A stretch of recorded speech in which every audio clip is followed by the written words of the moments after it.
Arrivé dimanche 10 décembre 2017 sur l'île de Saint-Barthélemy, après l'extraordinaire élan et l'hommage populaire, qui a réuni 1 million d'admirateurs autour de la Madeleine et le long des Champs-Élysées, la dépouille de Johnny Hallyday a d'abord été présentée au funérarium de Saint-Jean.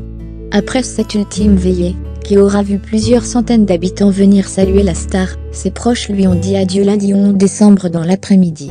Selon l'AFP, c'est à 16h30, heure locale-21h30 de Paris, que le cortège a quitté le funérarium pour rejoindre le petit cimetière de Lorient face à la mer que Johnny Hallyday avait choisie. Derrière la dépouille du rocker, une dizaine de voitures transportaient ses proches, Laetitia Hallyday et ses filles, Jade et Joie, Laura Smet et David Hallyday, le manager Sébastien Farran, Jean Reno, parrain de Jade, Jean-Claude Camus, ou encore Jean-Claude Darmon, ainsi que les musiciens Yarol Poupeau et Maxime Nuxi, Yodelis, pour ne citer qu'eux. Une trentaine de biquets en Harley-Davidson les escortaient. Toujours d'après l'AFP. Les 62 proches du chanteur présents à cette cérémonie intime portaient du blanc suivant la tradition des Antilles.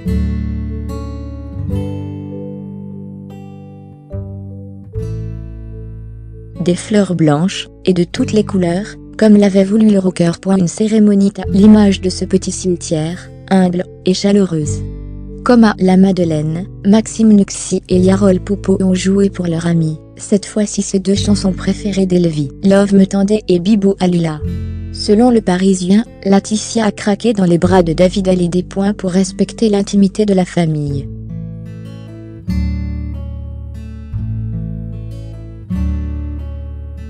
Hier lors de la veillée publique, ils étaient près de 500 à s'être déplacés, NDLR, place maintenant à la famille, a expliqué le général de gendarmerie Jean-Marc Descoux aux Parisiens. Lors du passage du convoi, les habitants et quelques admirateurs venus spécialement lui ont jeté des fleurs.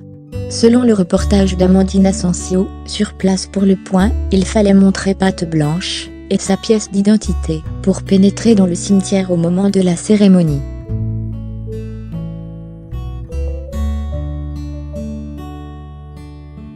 N'en déplaise à Sylvie Vartan, Johnny et Laetitia Hallyday font partie des habitués de l'île. Le rocker l'a visité pour la première fois en 1970, rappelle Bruno Magras, le président de la collectivité, avant de faire construire en 2008 sa sublime villa. La fin du chantier avait donné lieu à un immense buffet, avec les artisans de l'île.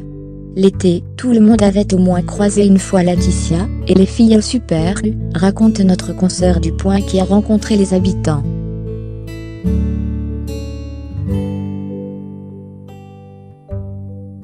Il estime que c'est un honneur pour Saint-Barth. Durant la cérémonie, Magras a pris la parole pour rappeler cet attachement de Johnny à l'île.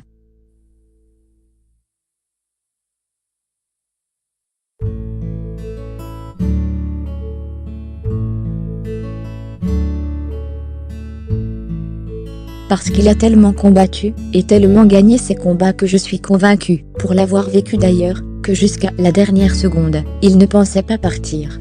Régulièrement, le rocker lui avait glissé à l'oreille, lorsque l'on était à Saint-Barth, systématiquement en passant devant le cimetière, il disait « c'est là que je veux être enterré ».